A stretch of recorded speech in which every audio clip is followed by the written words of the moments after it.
Hello दोस्तों, कैसे हैं आप सब? आशा करती हूँ कि पढ़ाई करते होंगे और मस्त होंगे। हमारी इस एजुकेशन चैनल में आपका स्वागत है। तो आइए आज देखते हैं टेक्सटाइल टर्मिनोलॉजी। मतलब टेक्सटाइल टर्मिनोलॉजी क्या होता है? पोट्स पोट्स मतलब कोई कोई मतलब पका हुआ कपास का फल। नंबर 2 गिनिंग गिनिंग मतलब ओटना। इसका क्या होता है? बिनोलों को आपस की रेशों से अलग करना। मतलब बिनोलों को कपास की रेशों से अलग करने की प्रक्रिया क्या कहलाती है? ओटना कहलाती है। नंबर 3 है गांठें लगाना। बेलिंग बेलिंग मीन्स गांठें लगाना। कपास के रेशों को बांधकर गट्ठर बनाना। मतलब कपास के जो रेशे होते हैं उनको बांधकर एक गट्ठर बना लेने की प्रक्रिया ही क्या कहलाती है? बेलिंग कहलाती है। कार्डिंग कार्डिंग मीन्स धुनाई। रेशे से धूल कर मिट्टी बीज पत्ते आदि अशुद्धियाँ हटाना। मतलब रेशों से धूल कर मिट्टी आदि गंदगी को साफ करने की प्रक्रिया की क्या कहलाती है? कार्डिंग।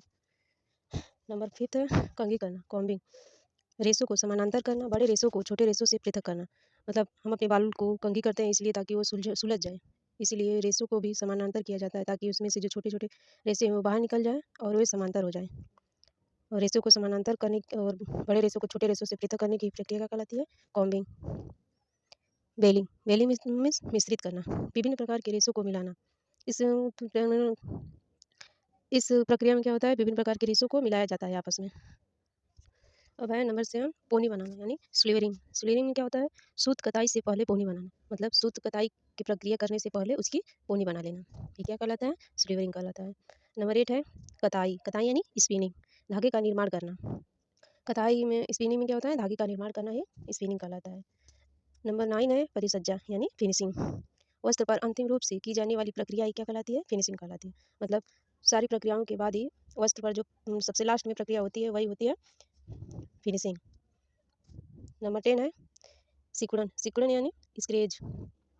भीगने पर वस्त्रों के छोटे होने की प्रवृत्ति। मतलब जब कपड़ा भीग जाता है उनके छोटे होने की प्रवृत्ति ही सिकुड़न कहलाती है। नंबर 11 सिलवट प्रतिरोधकता, क्रिएज रेसिलेंस। वस्त्र पर सिलवटें नहीं पड़ना। मतलब इस प्रक्रिया में क्या होता है? वस्त्र पर सिलवटें नहीं पड़ती हैं। नंबर 12 है प्रत्यास्थता यानी इलास्टिसिटी। इलास्टिसिटी यानी प्रत्यास्थता, खींचने के उपरांत पूर्वाकृति वापस ग्रहण करने की क्षमता। यानी किसी भी चीज़ को खींचने के बाद वो अपनी पूर्व आकृति में आ जाए वही क्या होती है? प्रत्यास्थता होती है यानी कि इलास्टिसिटी। उदाहरण जैसे एग्जाम्पल, प्रत्येक लड़की बालों में जूड़ा लगाती है जिससे बाल अस्थायी हो रहते हैं। जूड़ा फेंकने के बाद पूर्व पूर्व प्र पूर्व अपने आकार में फिर आ जाता है। यानी प्र का मतलब प्रत्येक, अस्त मतलब अस्थायी, प्रत्येक अस्थायी जिसमें खींचने के उपरांत पूर्वाकृति वापस ग्रहण करने की क्षमता क्या कहलाती है? इलास्टिसिटी कहलाती है। नंबर 13 है प्रतिस्पंदता। प्रतिस्पंदता मतलब रेसिलेंसी। इसमें क्या होता है? रेशों की मूल रूप वापस करने की क्षमता। मतलब रेशों की मूल रूप वापस करने की क्षमता। एग्जाम्पल प्रत्येक घर में बच्चे होते हैं जिन्हें गद्दों पर कूदना अच्छा लगता है। ये सभी को पता है कि मतलब बच्चों को खेलना पसंद है और वो खेल कूद करते हैं दिन भर। कूदने पर गद्दा नीचे तथा उतरने पर ऊपर हो जाता है। ये क्या कहलाती है? प्रतिस्पंदता। यही प्रतिस्पंदता होती है। जैसे प्रत्येक क कूदना। अब नंबर 14 है अपघर्षण। रेशों या वस्त्रों की रगड़ एवं घर्षण सहने की क्षमता। यानी रेशों या वस्त्रों की रगड़ सहने की क्षमता क्या कहलाती है? अपघर्षण। नंबर 15 है मुलायम करना या गलाना या रेटिंग। इसमें क्या होता है? तने से छाल अलग करने के लिए नमी पानी या ओस में गलाना। मतलब जो तना होता है उसमें से छाल को अलग करने के लिए फिर उसे पानी में डाला जाता है या उसे ओस में गलाया जाता है ताकि उसमें से जो रेशे हैं वो निकल जाए। नंबर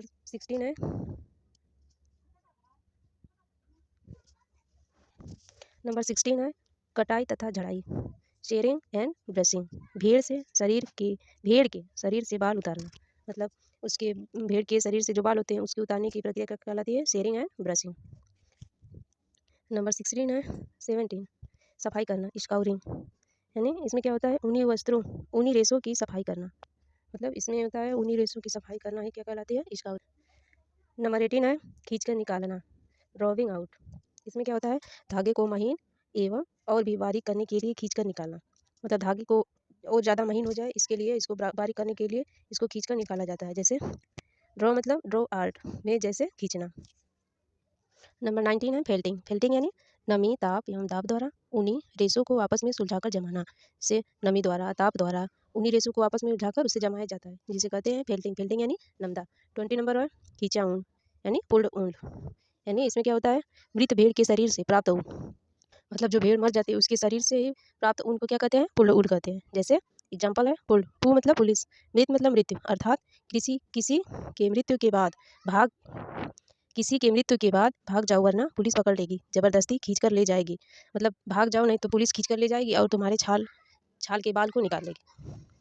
नंबर 21 है कीड़ों को पालना, सेरीकल्चर। मतलब सेरीकल्चर क्या होता है? कीड़ों को पालने की क्रिया क्या कहलाती है? सेरीकल्चर। इसमें क्या होता है? रेशम के कीड़ों को पालने की क्रिया, जो मतलब रेशम के कीड़े होते हैं उनको पालने की क्रिया क्या कहलाती है? सेरीकल्चर। 21 है मोरिकल्चर। मोरिकल्चर यानी शहतूत की पत्ती का उत्पादन। मतलब शहतूत की पत्ती का उत्पादन मतलब जिसमें रेशम के कीड़ों को रखा जाता है ताकि वो उनसे कि रेशम प्राप्त किया जा सके, उसकी पत्ती को उत्पादन यानी बगीचा। 23 है समेटना, रीलिंग। रीलिंग मतलब समेटना। इसमें क्या होता है? रेशमी रेशों को बॉबिन पर लपेटना। इसमें होता है जो रेशमी रेशा होता है उसको बॉबिन पर लपेटा जाता है। नोट, जैसे रेशम एक तो उत्पादित होता है, ये तो स्वनिर्मित होता है। उत्पादित में एक तो रील्ड होता है, एक स्पन होता है, और स्वनिर्मित में बबूल ओक। इसमें क्या होता है? रील्ड की अवस्था में, प्यूपा की अवस्था में हम इसे रीलिंग कर लेते हैं क्योंकि धागा लंबा होता है। मतलब इस रील्ड की अवस्था में हम रेशम की प्राप्ति कर लेते हैं, नहीं तो मतलब उसमें से प्यूपा जो है मर जाएगा, मौत हो जाएगा, तो धागा छोटा हो जाएगा जब बाहर निकल जाएगा तो। इसलिए प्यूपा की अवस्था में ही से धागा की प्राप्ति कर लेते हैं। नंबर है 24, गोंद हटाना, डेग्यूमिंग। इसमें क्या होता है? रेशमी रेशों से गोंद हटाना। इसमें रेशमी रेशों से गोंद हटाने की प्रक्रिया क्या कहलाती है? डेमिगेमिंग। जैसे डे मतलब निगेटिव, गम मतलब का ग्लू, ग्लू मस गोंद, अर्थात गम आए तो गोंद समझना और रेशमी रेशों से गोंद हटाना। जैसे गम आए तो गोंद समझना और रेशमी रेशों से गोंद हटाना। नंबर है 25, पुनर्बलित वस्त्र यानी रेनफोर्स्ड क्लॉथ। इसमें क्या होता है? वस्त्रों का अस्थायीपन बढ़ाना। मतलब वस्त्र अस्थायीपन हो, वो ज़्यादा पूरा कपड़ा कॉटन हो तथा कोहनी की पट्टी कॉलर कमर के पास के कपड़े जल्दी खराब होते हैं। मतलब कोहनी की पट्टी और कॉलर कमर के पास के कपड़े मतलब जल्दी खराब हो जाते हैं, तो नायलॉन का कपड़ा लगा देते हैं। नंबर 26 है वस्त्र गुणांक, फैब्रिक काउंट। इसमें क्या होता है? प्रति इंच कपड़ों में धागों की संख्या। प्रति इंच कपड़ों में धागों की संख्या क्या होती है? मतलब कपड़ा कितने इंच का है इसका इसमें वस्त्र गुणांक में पता चल जाता है। नंबर 27 है सूत संख्या, यार्न नंबर। इसमें क्या आता है? धागों की बारीकी की माप। मतलब धागों की बारीकी की इसमें नाप की जाती है, माप की जाती है। 28 है ताप सुनम्य रेशा। ताप सुनम्य रेशा यानी थर्मोप्लास्टिक फैब्रिक फाइबर, यानी ताप प्रभावित होने वाला रेशा, यानी ताप प्रभावित होने वाला, यानी कि ताप से प्रभावित होने वाला रेशा ये क्या कहलाता है? ताप सुनम्य रेशा। नंबर 29 है कैल्को। कैल्को में क्या होता है? साधारण बुना हुआ वस्त्र जिसकी चौड़ाई 120 सेंटीमीटर होती है। कैल्को में क्या होता है? इसकी साधारण बुना हुआ वस्त्र, इसकी लंबाई होती है 120 सेंटीमीटर होती है। 30 है कैम्ब्रिक। कैम्ब्रिक क्या होता है? महीन सादी बुनाई वाला सूती वस्त्र। महीन सादी बुनाई वाला सूती वस्त्र। मतलब कैम्ब्रिक में महीन सादी बुनाई वाला ही सूती वस्त्र होता है। नंबर 31 है मिश्रित वस्त्र, ब्लेंडेड। ब्लेंडेड क्या होता है? विभिन्न रेशों के संयोग से बने वस्त्र, जैसे टेरिकोट, टेरी, रूबिया आदि। मतलब बहुत रेशों के मिलाने से जो बनता है उसे क्या कहते हैं? मिश्रित मिश्रित वस्त्र यानी कि ब्लेंडेड। जैसे टेरिकोट, टेरी, रूबिया आदि बनाया जाता है, उसमें मिश्रित करके रेशों को भी बनाया जाता है। 32 है अस्थिर रंग, यानी नंबर 32 है अस्थिर रंग यानी फेग्यूटिव कलर। इसमें क्या होता है? जिसका रंग निकलता हो, मतलब जिस रेशे का मतलब रंग उस कपड़े से निकलता हो, इसे कहते हैं अस्थिर रंग, मतलब उसका रंग पक्का नहीं होता है। नंबर 33 है डेनिम। डेनिम में क्या होता है? एक भारी सूती कपड़ा जो ट्विल बुनाई का बाना यानी कि वेफ्ट तथा नीले रंग के धागे का बाना यानी कि वार्प होता है। नंबर 34 है फ्लानेन। फ्लानेन क्या होता है? नंबर 34 है फ्लानेन। फ्लानेन में प्रक्रिया में क्या होता है? सूती वस्त्र, सूती एवं ऊनी रेशों के संयोग से बना नरम वस्त्र जिसे परिसज्जा के द्वारा रोएदार बनाया जाता है। मतलब सूती वस्त्र होता है, उसे ऊनी रेशों के संयोग से मतलब उसके मिलाने से, ऊनी रेशों को मिलाकर उसे नर्म तथा उसे परिसज्जा के द्वारा रोएदार बनाया जाता है। इसे क्या कहते हैं? फ्लानेन कहते हैं। नंबर 35 ढाका की मलमल। हमारे देश में ढाका की मलमल साड़ियाँ बहुत प्रसिद्ध है। ढाका का मलमल यानी ढाका बांग्लादेश से निर्मित है। अत्यंत सूक्ष्म एवं बारीक वस्त्र जिसकी प्रसिद्धि दूर दूर के देशों तक व्याप्त थी। मतलब बांग्लादेश के निर्मित अत्यंत सूक्ष्म एवं बारीक वस्त्र जिसकी प्रसिद्धि दूर दूर के देशों तक व्याप्त थी। ढाका का मलमल मतलब मलमल यानी कॉटन, मखमल यानी सिल्क। नंबर 36 है चंदेरी साड़ियाँ। चंदेरी साड़ीज, चंदेरी साड़ियाँ ग्वालियर में निर्मित सूक्ष्म एवं महीन साड़ियाँ। इसमें पल्लू एवं बॉर्डर रेशमी धागे से बनाए जाते हैं। मतलब चंदेरी साड़ी में क्या होता है? यह ग्वालियर में बनाया जाता है, जिसमें छोटे महीन साड़ियाँ एवं पल्लू और बॉर्डर पर रेशमी धागे से बनाया जाता है। मतलब पल्लू और बॉर्डर जो होता है उसमें रेशमी धागे लगाए जाते हैं ताकि वो और सुंदर दिखे। नंबर 37 है मध्य प्रदेश। बाघ प्रिंट चंदेरी साड़ी माहेश्वरी साड़ी बनती है। मध्य प्रदेश में क्या बनता है? बाघ प्रिंट चंदेरी साड़ी बनती है, माहेश्वरी साड़ी बनती है। 38 है पंजाब। बाघ कढ़ाई पंजाब की है। बाघ कढ़ाई पंजाब की है। 39 बनारसी साड़ियाँ। 39 है बनारसी साड़ियाँ। क्या होता है? बनारस जो उत्तर प्रदेश में पड़ता है, इसमें निर्मित सुंदरता एवं वैभवशालीनता के लिए प्रसिद्ध रेशमी साड़ियाँ, जिस पर सोने चांदी के बॉर्डर तारों से बॉर्डर पल्लू अथवा पूरी साड़ी से नमूने बनाए जाते हैं। ये जो बनारसी साड़ियाँ कहाँ से हैं? बनारस यानी जो हमारे उत्तर प्रदेश में पड़ता है, निर्मित है। इसमें इन साड़ियों में सुंदरता ज़्यादा होती है, वैभवशालीनता होती है। अपने वैभवशालीनता के लिए ये क्या होती है? प्रसिद्ध है, जानी जाती हैं बहुत। इसमें सोने चांदी के तारों से बॉर्डर बनाया जाता है, जो कि दिखने में बहुत ही सुंदर लगता है। नंबर 40 है पीताम्बर। पीताम्बर में सोने चांदी के तारों से जड़ा हुआ रेशमी वस्त्र। इसमें पीताम्बर में क्या होता है? सोने चांदी के तारों से जड़ा हुआ रेशमी वस्त्र।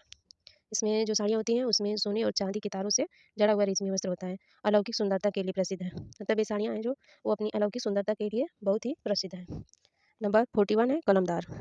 कलम से रंगे गए नमूने वाले वस्त्र। मतलब जो कलम के द्वारा रंगे गए हैं। मतलब कलमदार यानी कलम कलम से बनाए गए या रंगे गए नमूने वाले वस्त्र। जो हाथ से यानी कि कलम से बनाए जाते हैं वो वाले वस्त्र क्या होते हैं? कलम। नंबर 42 है बांधनी। बांधनी क्या होता है? राजस्थान में निर्मित सुंदरता से युक्त राजस्थान में निर्मित सुंदर डिजाइनों से युक्त चटकीले रंगों से निर्मित वस्त्र, जिसे विशेष विधि से बांधकर रंगे जाते हैं। बांधनी में क्या होता है ना, इसमें बांध कर डिजाइन बनाया जाता है, जो कि राजस्थान में बहुत प्रचलित है। और इसकी सुंदरता से चटकीले रंगों से निर्मित वस्त्र, जिसे बहुत विधि से बनाया जाता है। पटोला 43 है पटोला। पटोला कहाँ की है? गुजरात में निर्मित वस्त्र चटकीले भड़कीले रंगों में उपलब्ध होते हैं, जिन्हें विवाहितों के लिए शुभ माना जाता है। ये पटोला साड़ियाँ जो होती है गुजरात में निर्मित होती हैं, जिसमें वस्त्र चटकीले होते हैं और भड़कीले रंगों में उपलब्ध होते हैं, जिन्हें मतलब जो वहाँ की स्त्रियाँ होती हैं शादी विवाह के लिए उसे शुभ मानती हैं, और वहाँ बहुत ज़्यादा प्रसिद्ध है। वहाँ की स्त्रियाँ अपने शादी विवाह में पटोला की साड़ियाँ पहनती हैं। 44 है फुलवारी। फुलवारी नंबर 44 है फुलवारी। फुलवारी में क्या होता है? रफू टाका के प्रयोग से निर्मित विभिन्न डिजाइनों से युक्त वस्त्र, जिसके मध्य में अभ्रक या कांच का टुकड़ा काज टाके से लगा रहता है।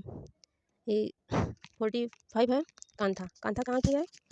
कांथा बंगाल की विशेष कढ़ाई है। कांथा बंगाल की विशेष कढ़ाई है। पुराने वस्त्रों के एक पर एक तरह करके व्यवस्थित ढंग से उपयोगी वस्तु तैयार। नंबर 46 45 है कांथा। कांथा कहाँ की है? बंगाल। बंगाल की ये क्या प्रसिद्ध कढ़ाई है। पुराने वस्त्रों के एक पर एक तह करके व्यवस्थित ढंग से उपयोगी वस्त्र तैयार करना तथा रनिंग के टाँके यानी कच्चे टाँगे से सिलाई करना।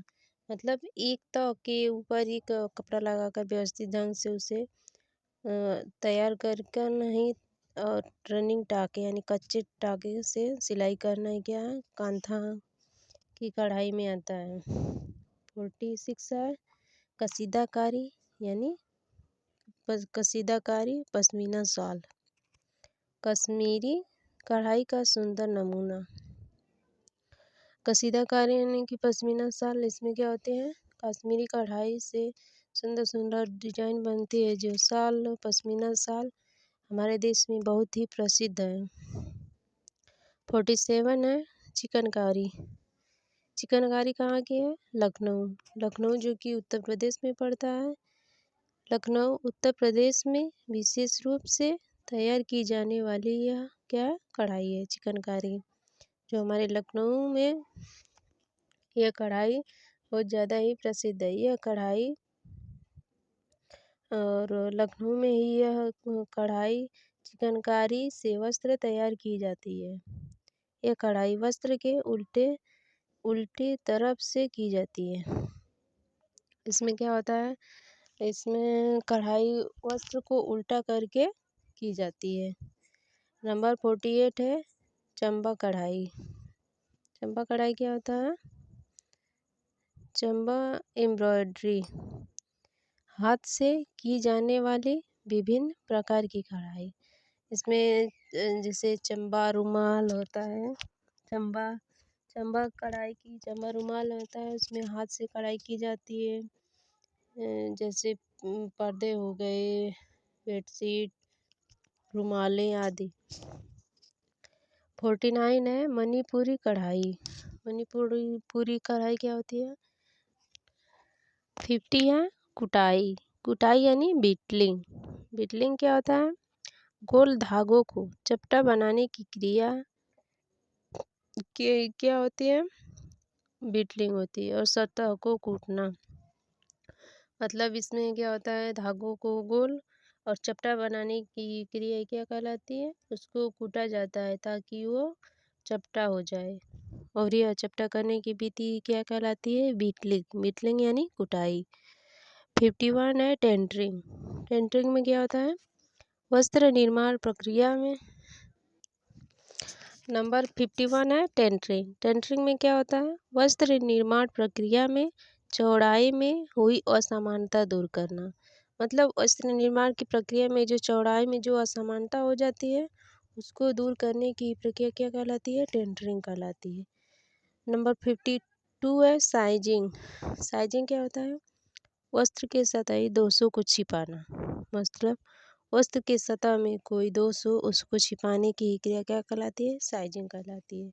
मर्सराइजिंग 53 है मर्सराइजिंग।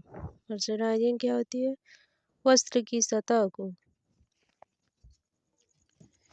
नंबर 53 है मर्सराइजिंग। मर्सराइजिंग में क्या होता है? वस्त्र की सतह को चिकना करना। वस्त्र की सतह को चिकना करना क्या कहलाता है? मर्सराइजिंग कहलाता है। यह सेलुलोजिक पर होता है। 54 है कैलेंडरिंग। कैलेंडरिंग क्या होता है? वस्त्र को अंतिम रूप से चिकना करना। यानी वस्त्र तैयार होने के बाद इसे अंतिम रूप से चिकना करने की क्रिया क्या कहलाती है? कैलेंडरिंग कहलाती है। 54 है 55 है मोयरिंग। मोयरिंग क्या होता है? वस्त्र पर लहरदार नमूने अंकित करना। मतलब वस्त्र पर लहरदार नमूने अंकित करना ही क्या कहलाता है? मोयरिंग कहलाता है। 56 है बिरंजन। बिरंजन यानी ब्लीचिंग। ब्लीचिंग इसमें क्या होता है? सफ़ेद वस्त्रों पर पीलापन दूर करना तथा सफ़ेदी लाना। वस्त्रों पर मतलब जो पीलापन होता है उसको दूर करना और सफ़ेदी लाना, ये क्या कहलाता है? ब्लीचिंग। ब्लीचिंग यानी बिरंजन। 57 है नेपिंग। नेपिंग में क्या होता है? वस्त्र की सतह पर रोएं उठाना।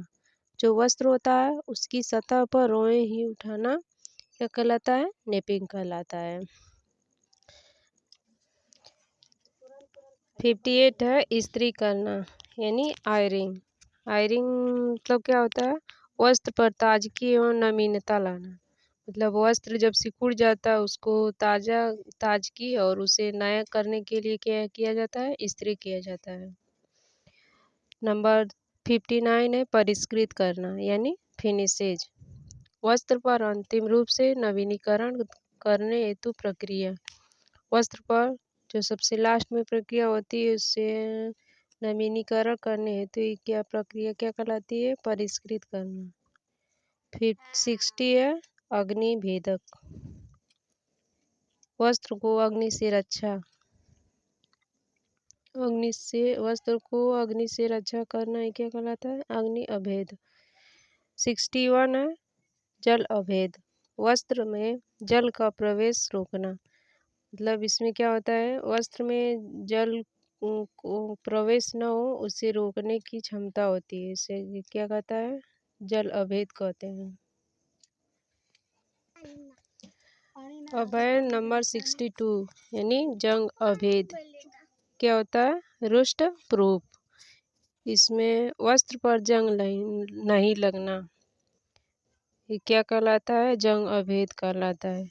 63 है कीड़े अभेद यानी इंसल्ट एंड मोथ प्रूफ। इसमें वस्त्र की कीड़े से एवं मोथ से रक्षा करना। 64 है खंगालना यानी रेनिसिंग। यानी इसमें क्या होता है? धुलाई के बाद वस्त्र को अंतिम रूप से स्वच्छ जल से खंगालना। धुलाई के बाद वस्त्र को अंतिम रूप से स्वच्छ जल से खंगालना ताकि उसमें से सभी गंदगी निकल जाए। 65 है विभंजन। विभंजन यानी स्टीपिंग। इसमें वस्त्र को धोने से पहले पानी में फुलाना वस्त्र को धोने से पहले इसमें पानी में फुलाया जाता है। 66 है ठप्पा छपाई यानी ब्लॉक प्रिंटिंग। इसमें लकड़ी के ठप्पा बनाकर वस्त्र पर छपाई करना। इसमें लकड़ी के ठप्पे पर मतलब डिजाइन होता है और उससे ही वस्त्र पर छपाई की जाती है, वही होता है ठप्पा छपाई। 67 है अपहोल्स्टरी। इसमें क्या होता है, फर्नीचर को ढकने के वस्त्र। फर्नीचर को ढकने के वस्त्र बनाने की क्रिया क्या लगती है, अपहोल्स्टरी। 68 है प्रत्यक्ष रंग, डायरेक्ट डाई, रासायनिक रंग। 69 है रंग बंधक रंग, रंग को पक्का करना। 70 है डिस्चार्ज प्रिंटिंग। इसमें रंग को विरंजित कर रंगाई करना। इसमें रंग को विरंजित करके कढ़ाई की जाती है, यही डिस्चार्ज प्रिंटिंग कहलाती है।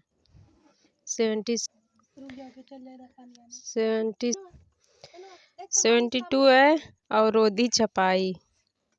इसमें क्या होता है, रेसिस्ट प्रिंटिंग। इसमें रंग को किसी माध्यम द्वारा अवरोध करके छपाई करना, मतलब रंग को रोक कर किसी के माध्यम के द्वारा ही छपाई करना ही क्या कहलाती है, अवरोधी छपाई। 73 है बाटिक छपाई, बाटिक प्रिंटिंग। रंग को मोम द्वारा अवरोध करके रंगाई करना। रंग को मोम द्वारा मतलब मोम के द्वारा अवरोध करके इसमें रंगाई करना ये क्या कहलाता है, बाटिक छपाई। 74 है बंधेज। बंधेज यानी टाई एंड डाई। इसमें वस्त्र को बांधकर रंगना यानी बंधेज विधि में वस्त्र को बांधकर रंगा जाता है। 75 है शोधक पदार्थ यानी क्लीनिंग एजेंट। इसमें मैल के हटाने के लिए प्रयुक्त पदार्थ। 76 है कड़ापन देने वाले पदार्थ,